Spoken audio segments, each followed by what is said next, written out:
Olá, tudo bem? Seja muito bem-vindo a mais uma edição do Mundo Corporativo aqui na CBN. O Mundo Corporativo de hoje que recebe Paulo Stark, CEO da Siemens. Inclusive com a tecnologia cada vez mais presente, no dia a dia das pessoas e, consequentemente, nas empresas, o que se pergunta é para onde caminha essa nova geração no mundo corporativo? O que é que tem mudado? E, claro, como os colaboradores estão se adaptando a isso e como os gestores também enfrentam esse cenário. Paulo Stark, bom dia para você, muito obrigado pela presença aqui no Mundo Corporativo. Bom dia, Roberto. Bom dia aos ouvintes da CBN. Como é que você define esse momento, Paulo, em que a gente tem aí uma série de avanços tecnológicos, adaptações e, ao mesmo tempo, claro, influência de um modelo mais antigo? Uhum. É um momento ainda de aprendizado e de transição? Sem dúvida, Roberto. A gente vive, acho que hoje, de maneira bastante intensa, né, um momento de transição muito grande, que é formado aí por várias frentes, como você mesmo disse, por uma mudança, uma oferta de tecnologia, né, cada vez maior, cada vez mais ampla e com possibilidades de aplicação cada vez mais impactantes.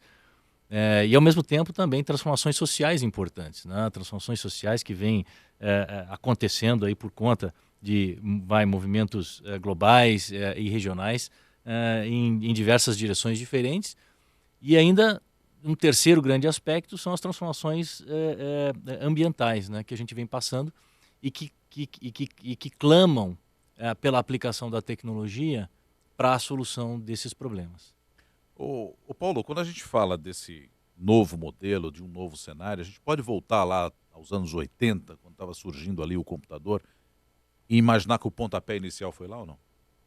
Sim, com certeza. Eu acho que a, a- o advento do computador, a popularização do computador, né, do microcomputador, computador pessoal, ele abriu, primeiro, uma transformação nas pessoas, né, que passaram a utilizar o computador como ferramenta de trabalho.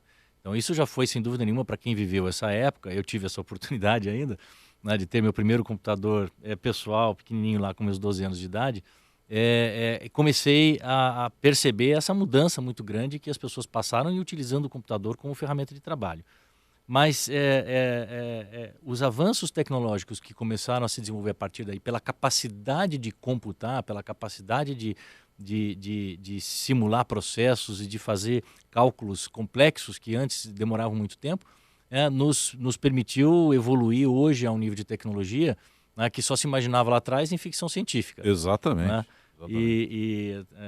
Assim, um dos aspectos que eu acho que vai provocar uma mudança comparável, olhando para frente, com aquilo que foi a popularização do computador, é a inteligência artificial, né, que já se falava desde então, desde 1970, desde Mas 1980, sempre no campo da mas ficção, né? sempre na ficção, É. exatamente.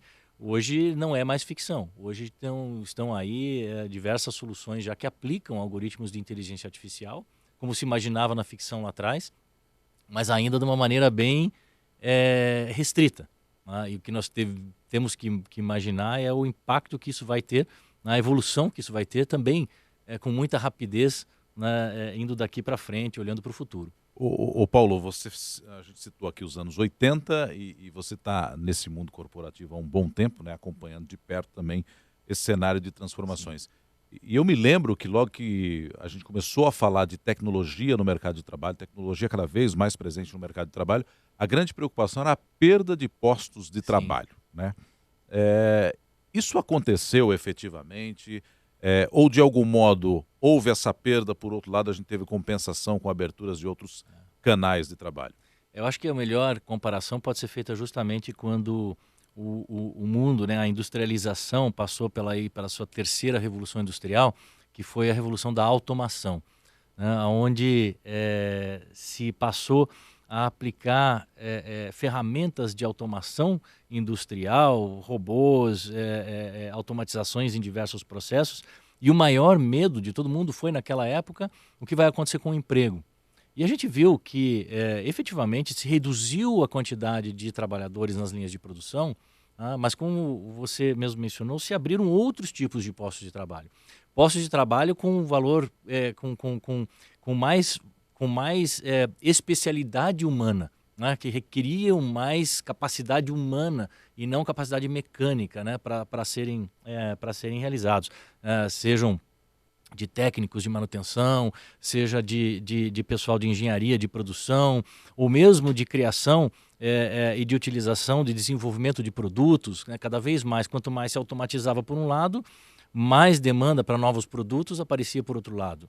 Então, mais gente você tinha trabalhando em desenvolvimento de novos produtos. Então, isso permitiu que lentamente houvesse uma migração e a gente não viu perda de emprego no âmbito mundial, mas pelo contrário. Hoje, a quantidade de pessoas empregadas na indústria hoje é muito maior do que a quantidade de pessoas empregadas na indústria em 1970. Houve uma acomodação, então. Houve uma acomodação e uma transição de tipo de trabalho. É mais ou menos o que a gente acompanhou, por exemplo, quando surgiram as primeiras indústrias ou fábricas de automóveis. Exato. Você tinha um determinado modelo. Exato. E posteriormente aquilo foi aperfeiçoado. Por exemplo, nos anos 70 já não era igual. Exato. A anos anteriores, não é isso? E o que acontece normalmente, né, é que à medida que a tecnologia permite se fazer mais com menos, né, também a demanda do cliente passa a ser maior. Então, hoje ou no futuro, um consumidor, um cliente que vai comprar um veículo, ele vai querer comprar um carro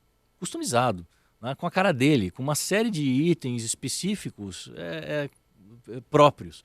Isso não se aplica somente a carros, mas a diversos outros produtos. Então, isso vai proporcionar também para a indústria uma possibilidade de fazer, de aplicar essa tecnologia para permitir isso, né, que a gente chama de customização em massa.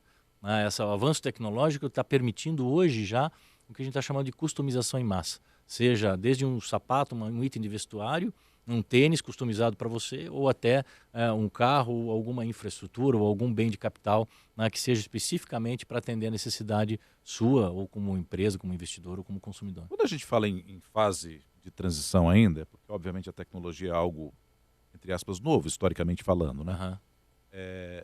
Mas tem um prazo para a gente vencer essa transição, ô Paulo? E acho que cabe a pergunta, porque a cada dia você tem um novo recurso surgindo tecnologicamente falando, então dá a impressão que a gente vai estar sempre meio que correndo atrás. Essa fase de transição, ela passa em algum momento? Essa é uma boa questão, porque imagino que muitos dos ouvintes e muitas das pessoas tenham essa preocupação, claro, né, e fiquem com aquela expectativa de, puxa, quando que vai passar essa transição? E aí eu tenho uma boa e uma má notícia. Vamos amar primeiro. Vamos amar a notícia. A má notícia é que essa transição não vai passar. Tá. Ela veio para ficar. E, na verdade, ela sempre esteve para ficar. A gente esquece no passado, né, quando a gente olha para trás, a gente esquece de quanta transição a gente já passou.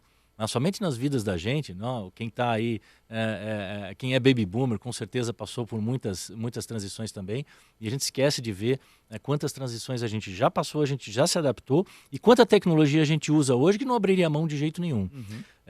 Então, aqui para frente é a mesma coisa, a transição é uma constante, né? E essa constante,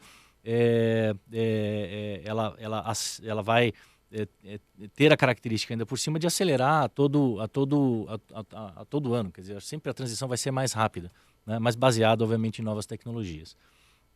E a boa notícia é que essa transformação que a gente está vivendo hoje, na minha visão, na visão de muitas pessoas hoje que estão no ramo e no setor de tecnologia, ela traz a possibilidade de a gente fazer muito mais, atender muito mais as demandas do ser humano com muito menos recursos naturais.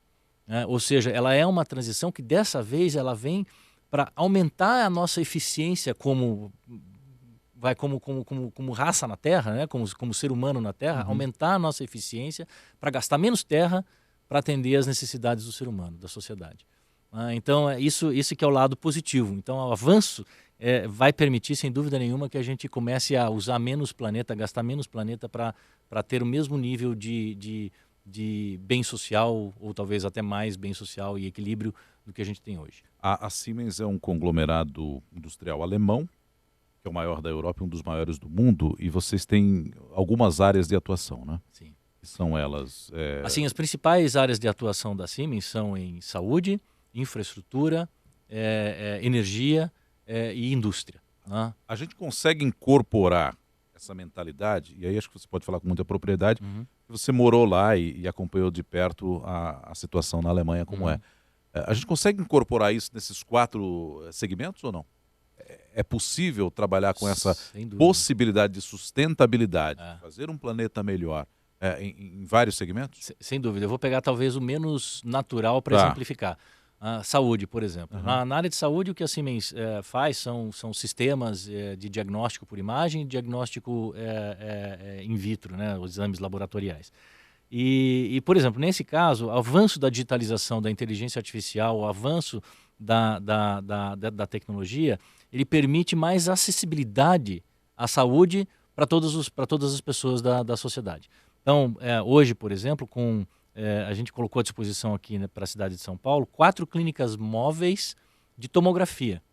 Mas uma clínica móvel de tomografia ela só é possível por causa do avanço da tecnologia. Imagina você colocar um tomógrafo computadorizado dentro de um caminhão, né, de uma carroceria de caminhão, levar isso para regiões remotas, né, da cidade ou mesmo do estado, e atender pessoas lá onde elas estão sem que elas tenham que se deslocar para os centros urbanos. Né? E aí você consegue fazer diagnóstico remoto, você consegue engajar um médico radiologista, por exemplo, num determinado local para fazer o exame, fazer a avaliação da imagem e o diagnóstico do paciente. Né? Então tudo isso só é possível pelo avanço da tecnologia. Né? E cada vez mais você vai poder ter acesso a exames de alta qualidade e de alta precisão, sem que você precise, para isso, expandir a rede de atendimento hospitalar, por exemplo, para tudo que é pequena localidade ou cidade ou bairro ou vilarejo no interior do país. Então é algo absolutamente inevitável. Agora, de um modo geral, as companhias estão atentas a isso, o Paulo? Elas caminham para pensar um pouco nessa questão da sustentabilidade do nosso planeta? Eu acho que isso não impede o lucro?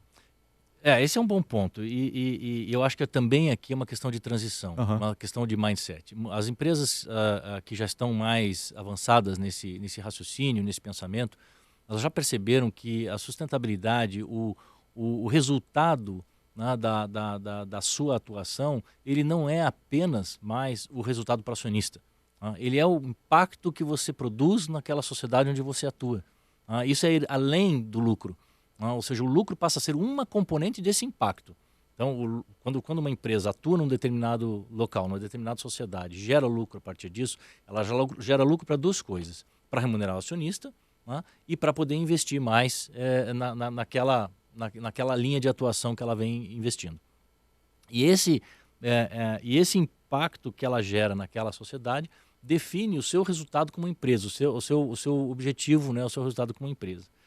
E por que isso é uma transição em andamento?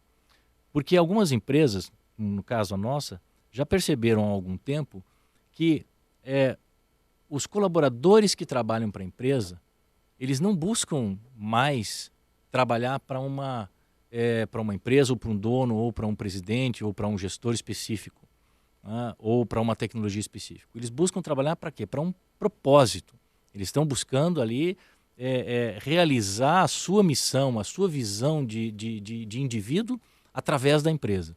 Tá? Então, quanto mais a empresa conseguir definir, esclarecer, né, e comunicar bem o seu propósito naquela sociedade, mais ela vai conseguir ter colaboradores engajados, motivados, né, e a fim de realmente se comprometer a levar os avanços para frente. Ou seja, se esse colaborador, porventura, ele observar que aquela empresa não vai numa linha de raciocínio dele, ele certamente não estará atuando na empresa. Certamente. A gente vê... Ele mesmo vai saber se ele se encaixa ou não. Exatamente. E é claro que isso não se aplica a 100% dos casos, Claro. mas é uma transição. A gente já vê muito mais colaboradores com esse mindset, com essa forma de visão, né, do que o antigo, que era leal ao dono, o que era leal à marca da empresa. Hoje a lealdade é muito mais forte ao propósito. Se a empresa se desviar do seu propósito declarado, né, as pessoas vão abandonar a empresa.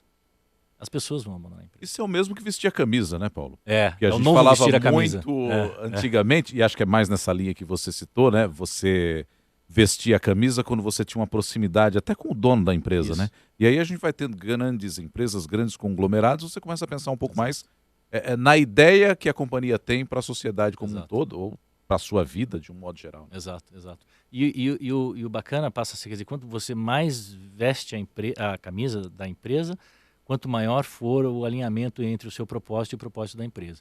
Por isso que é muito importante hoje, quando a gente fala em sustentabilidade, compliance, ética, etc., é muito importante hoje que o propósito da empresa seja honesto, né, seja declarado, transparente, né, e seja compreendido por todos. Né? Então, ele tem que ser transmitido para a empresa por quem? Tem que ser transmitido para a empresa, para todos os colaboradores da empresa, pela sua liderança. A liderança tem o papel agora e no futuro de traduzir para não somente para os colaboradores, mas também para os fornecedores, para os parceiros, qual é o propósito da empresa. Essa comunicação é fundamental, então, absolutamente, nesse cenário que você está descrevendo.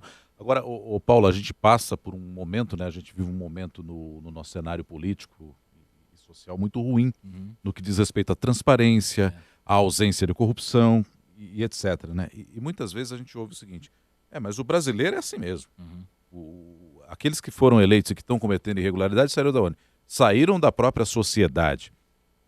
Mas pelo que você fala, a gente começa a ter uma mudança de mentalidade. A gente ainda vive um cenário de transição. Acho que tem uma geração com outra cabeça vindo por aí, né? Já tínhamos anterior e agora parece que mais ainda. Isso demanda muito tempo para a gente alterar, virar essa chavinha, né? De ter mais transparência, ter a questão de compliance para todas as empresas, não? Primeiro, assim, eu acho que dizer o brasileiro é assim mesmo, aceitar esse destino quase que como dado... É perigoso. É perigoso e é um erro absurdo. Também acho. É uma coisa que a gente como sociedade, a gente como pessoas da sociedade brasileira não deve permitir de maneira nenhuma. E é de se perguntar, que brasileiro é assim? Eu não sou, falando, é exatamente. isso. Que brasileiro você está falando? Né? Pelo menos de mim não é. Eu espero que também não seja de você. Exato. Então, a gente tem que ter essa compreensão de que se alguém tem que mudar alguma coisa, somos nós mesmos. Né? Nós temos que mudar. Eu acho que, viu, Renato, nesse aspecto, as empresas têm um papel cada vez mais importante nas sociedades, no Brasil ou em qualquer outra. Né? Que as empresas, no passado, não muito distante, existia uma separação muito evidente, muito clara entre o que é setor público, setor privado e o terceiro setor. Eu acho que essa separação de papéis, ela está começando a diluir. Né? E as empresas estão entendendo que cada vez mais elas têm um papel de formação, elas têm um papel de impacto na sociedade, elas têm um papel de sustentabilidade que faz com que aquela borda, né? aquela linha divisória tão clara antigamente, ela deixe de existir. E por isso eu acho que há uma aproximação muito grande entre empresas e terceiro setor, né? Principalmente nas sociedades mais maduras. E aqui no Brasil, eu acho que a gente tem que fazer a mesma coisa. E a gente está fazendo isso na Siemens e eu acho que outras empresas também estão e outras devem seguir esse exemplo, né? De começar a transformar essa linha em mais fluida, né? Essa interface em mais fluida. Você diria que é uma clara mudança de cultura corporativa que a gente acompanha ou não? Sim, eu espero que ela seja perene, né? Que essa mudança efetivamente persista. E acho que esse é o maior medo que algumas pessoas, outras pessoas, colegas de outras empresas têm, é de que essa mudança não seja persistente. E eu acredito que é muito importante persistir, porque a gente precisa de um longo período, como você falou, precisa, sei lá, de 2, 3 gerações de trabalhadores, de colaboradores, né, para que essa transformação persista dentro da sociedade. Talvez daqui a essas 3 gerações a gente esteja falando de uma sociedade completamente diferente do que a gente estava falando hoje, do que a gente está falando hoje aqui no Brasil, né, em função dos aprendizados, em função do que está se tornando transparente para a sociedade, que até agora não era, né, e todos esses fatores vêm a contribuir com isso. Paulo, será que isso tem a ver com essa proximidade maior que nós temos hoje entre as sociedades? Né? Hoje você vive num mundo globalizado. Sim. Estamos falando de tecnologia, e essa tecnologia facilita muito a comunicação e a compreensão de outros mundos, de outros povos. Isso tem a ver também um pouco com isso? As pessoas viajam mais hoje também. Então, à medida que você conhece um determinado país, onde as coisas funcionam, onde a sociedade tem um respeito maior pelas suas instituições, consequentemente as suas empresas também trabalham com essa cultura de ter um propósito, de ter uma ideia de sustentabilidade mais presente. Será que isso tudo acaba influenciando também a própria ou as próprias gerações que estão surgindo? A partir do momento que você tem mais informação, Sim. mais possibilidade de conhecer outras culturas que atuam desse modo também? Certamente. Hoje a gente vê assim, a nova geração, ela não conhece mais tanto as fronteiras, né, que como a gente conhecia. As fronteiras entre países, fronteiras entre idiomas, fronteiras entre culturas. Isso está tudo muito mais fluido graças à Isso, globalização, está né? tudo muito misturado. E aí eu acho que a gente, voltando a falar um pouquinho de tecnologia, a digitalização, né, essa nova transição para um mundo, para uma indústria muito mais digitalizada, com aplicações de inteligência artificial, etc. e tal, ela ajuda a romper essas barreiras de uma maneira talvez ainda não realizada, não compreendida pelas pessoas. Não vai existir barreira para um jovem brasileiro com segundo grau, ou até com primeiro grau, ou com ensino técnico, para que esse jovem possa desenvolver componentes, aplicações, software, para uma aplicação de uma indústria no Japão, Tá. ou na Alemanha, ou na África do Sul. Aliás, isso já acontece. Isso já acontece, só que em pequena escala. Agora, muita gente já ouviu falar em crowdsourcing, Isso. né? E esse é só um exemplo, né? Hoje não existe barreira nenhuma mais para que você tenha colaborações, código desenvolvido, soluções desenvolvidas por qualquer pessoa de qualquer lugar do mundo. E uma coisa que eu acho que é uma excelente notícia nesse cenário é que a barreira de entrada ela é muito menor. Quando eu entrei no mundo corporativo, em 1988, Aham. e fui fazer meu primeiro trabalho de desenvolvimento de software, precisava um maquinário enorme, computadores, simuladores, um monte de hardware, coisas caras. Hoje em dia, qualquer um com um smartphone, talvez um pequeno computador pessoal, Vai conseguir fazer. vai conseguir fazer. Tem acesso a ferramentas, tem acesso a bibliotecas, hoje muito mais rapidamente, muito mais fácil. E pode Gerou colaborar. impacto até aqui no nosso cenário, né? Você tem hoje, o repórter sai com um celular e Exato. filma, Tira foto, grava, filma, grava, exato. entrevista, isso, tira foto, faz Exato. tudo num único aparelho. Exato. Agora, diante disso, Paulo Stark, qual é o papel do gestor para esse novo cenário? Uhum. Ou seja, ele tem aí uma nova proposta, um novo papel das companhias, né? Ou pelo menos algumas buscando esse Uhum. novo papel. Consequentemente, ele tem um novo colaborador, o cara que pensa como a empresa Isso. e de algum modo, um cara que me parece mais consciente. Uhum. Hoje eu acho que os colaboradores são mais conscientes do seu papel. Sim. Qual é o papel que tem o gestor Ah. para organizar isso tudo à medida em que, como a gente já disse, é uma fase de transição, um cenário absolutamente novo? O Quem primeiro, é esse novo líder, hein? pois o primeiro papel do gestor, desse novo gestor, é compreender e ajudar a desenhar o que é o propósito da empresa. Se a gente está falando do gestor máximo da empresa, é esse gestor máximo da empresa que tem que ser claro com relação ao propósito. E nesse propósito, ele tem que ser o primeiro a entender que o propósito principal da empresa não é mais apenas gerar o lucro para o acionista. Sem dúvida nenhuma, esse propósito é um propósito de sustentabilidade. Gerar lucro para o acionista é uma pré-condição para que a empresa tenha perenidade, mas não é mais o propósito principal, porque ele pode ser de curto prazo, e no longo prazo tem que ser um pouquinho mais amplo. Então esse é o primeiro papel, e aí ele tem que traduzir isso para dentro da sua corporação, para dentro da sua organização.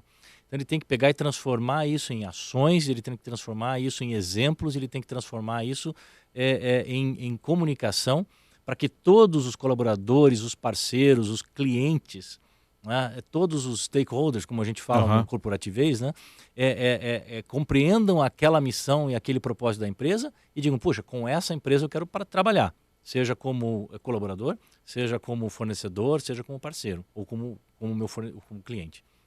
Então, com essa empresa eu quero trabalhar. E aí existe sim uma nova relação, entre essas diferentes partes interessadas. Mas isso depende, sem dúvida nenhuma, da gestão incorporar, entender o seu papel e entender o seu impacto, digamos assim, na sociedade. Você falou do corporativez. Esse é um detalhe interessante, porque essa comunicação também tem que ser avaliada de como eu É, vou falar com o meu colaborador também, exato, né? exato. Qual é a clareza que eu vou usar? É o corporativez? É uma coisa mais direta, não é Eu isso? acho que não adianta mais, viu, Nonato, a gente pegar e colocar aquele monte de palavras de marketing e sei lá o que, bonitas numa panela e cuspi-las Isso, todas numa sequência que todo exatamente. mundo pensa, nossa, esse cara entende disso Aham, aí. Não, não é mais assim. A gente tem que aham. falar a língua das pessoas, a gente tem que falar a língua da sociedade, a gente tem que falar a língua dos nossos parceiros, né, e traduzir isso, e principalmente através do exemplo. Né? Tem que dar o exemplo, tem que ser absolutamente fiel à sua missão, ao seu objetivo e ao propósito da empresa. A gente sempre ouve falar muito também, Paulo, da questão da revolução do modelo 4.0. O que é exatamente o modelo 4.0? E é inevitável trabalhar nesse sentido ou não? O modelo que a gente chama de indústria 4.0, ou talvez mais genericamente a digitalização, Tá. digitalização da indústria, digitalização dos processos, ele nada mais é do que a aplicação dos recursos computacionais, né, de computador e de processamento que tem hoje, de uma maneira muito ampla das empresas, dos processos em geral. Né? Mas o que isso proporciona? Eu acho que é mais importante do que o que a tecnologia em si é. O que isso proporciona? Imaginando que não existe mais, teoricamente, ou praticamente, não existe mais limite para a capacidade de computação. Praticamente não existe mais limite para lidar com quantidades imensas de dados. Né? Esses limites se romperam, deixaram de existir. Eles são práticos, eles não existem mais. Então, isso possibilita que você passe a gerenciar o seu processo ou a desenvolver produtos ou a fabricar produtos com total flexibilidade. Né? E essa flexibilidade vai proporcionar o quê? Vai proporcionar ganho de eficiência, redução do uso de materiais, então você vai usar muito menos material para fazer o mesmo produto, né? Ganho de tempo, ganho de flexibilidade para atender a necessidade do cliente. Então, para dar um exemplo só, Aham. também eu acho que é sempre bom exemplificar, uma das possibilidades que a digitalização abre, pegando, por exemplo, uma fábrica, uma indústria, tá? É o que a gente chama de gêmeo digital. E o que é o gêmeo digital? O gêmeo digital é você ter na tela do seu computador, como engenheiro de fábrica ou como gerente de uma indústria, alguma coisa assim, uma cópia digital em tempo real da sua fábrica. De maneira que você pode fazer, a qualquer instante, a qualquer momento, alterações no seu processo de produção. Tá? Então, isso significa o quê? Levado ao extremo. Significa que alguém sentado num computador fazendo uma alteração no produto, fazendo um novo design, uma nova cor, um novo material, ao toque de um botão, esse processo produtivo está atualizado na fábrica. E a fábrica roda aquele processo que você acabou de desenhar no computador. Essa interligação imediata, a gente ainda é difícil de quantificar o impacto que isso vai ter na mudança dos processos, porque você pode levar isso ao ponto de dizer o seguinte: você como cliente vai entrar no site daquela empresa, vai desenhar o seu produto, vai dizer o que você quer, a cor, o tamanho, a quantidade de líquido que tem dentro, sei lá o que, qualquer coisa o que for, apertar um botão e daqui 2 dias ou um dia você recebe na sua casa aquele produto fabricado de acordo com a sua Com a sua especificação como vontade. cliente, Aham. né? E não mais fabricado de acordo com uma produção em massa que era existente. Esse é só um exemplo, mas isso pode ser levado a todos os diferentes setores: saúde, infraestrutura, serviços públicos, né? Qualquer indústria. E é um exemplo bacana, porque você falou lá atrás em criatividade no nosso começo da nossa conversa aqui, e eu fiquei pensando, mas espera aí, e imagino que algumas pessoas possam ter pensado mesmo. Se hoje é tudo tão automatizado, há espaço ainda para a criatividade no mercado de trabalho? Ah, sim, né, Com Paulo? certeza, com certeza. O que a gente vai fazendo com isso, né, é elevar cada vez mais o papel do ser humano nesse processo todo a um papel de brain use, né, Tá. de cérebro, de usar a habilidade que só o ser humano tem. Né, usar essa habilidade cada vez mais naquilo que o ser humano sabe fazer melhor, que é pensar, que é criar, que é interagir, que é relacionar. Né. Isso nunca vai ser substituído 100% por computador ou inteligência artificial. Então, e cada vez mais que a gente consegue dar esse passo, mais flexibilidade, mais variedade se ganha, ou mais eficiência se ganha em todo o processo produtivo, ou em todo o processo de atender às necessidades do ser humano. Será que o setor público vai demorar mais para pegar essa ideia que o setor privado já Já vem tendo, não? Eu acho que é natural, né, que demore mais. Que demore mais? É natural que demore mais. Tem muito mais processos que precisam ser passados para que isso passe a ser incorporado nos serviços públicos, né? Tem um problema A também, gente viu isso. descontinuidade, né? Muitas vezes de uma gestão para outra. A gente viu isso muito acontecer com o próprio uso do computador, né? Aham, Demorou isso. na década de 70, 80, etc., demorou para o uso amplo, né, da capacidade de computação ser utilizada em serviços públicos. Digitalização de processos, por exemplo. Exato. Mesma coisa acontece agora, a mesma coisa vai acontecer. É natural que isso aconteça num descompasso. O que não é tão natural é que esse descompasso demore tanto tempo, né? Então, o que a gente gostaria de ver, eu acho que toda a sociedade gostaria de ver, é que os serviços públicos avançassem também mais rápido na adoção de novas tecnologias. Nós estamos falando aqui no macro, no geral, estamos falando de grandes corporações como a Siemens, por exemplo.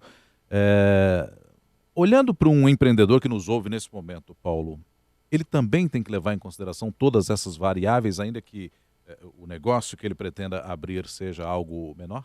Sem dúvida. E tem uma questão assim que me chama, assim, até pela minha profissão, né, me chama a atenção toda vez que eu vejo uma reportagem na televisão que mostra uma pequena indústria brasileira, ou para falar como ela está desocupada, ou para falar como ela está empregando, qualquer que seja.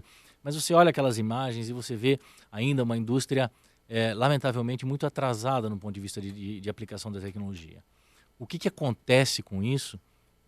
E isso que eu acho que é importante que o ouvinte, principalmente, né, os empresários, prestem atenção, é que com isso você está se catapultando para fora do mercado. Certamente está se catapultando para fora do mercado. Então, tenha atenção a isso, modernize a sua indústria, porque você só tem a ganhar com isso. E aqui no Brasil, infelizmente, a gente está vivendo nos últimos anos um pouco da síndrome do curto prazo. E muitos investimentos... Tudo é para ontem. E muitos investimentos eles não são feitos porque o retorno acredite se quiser, em mais de um ano. O retorno do capital empregado vai demorar mais de um ano, então não faz. E aí a resposta de muitos desses empresários, infelizmente por insegurança, né, em função do ambiente, é que eu não sei o que vai acontecer daqui a um ano. Né?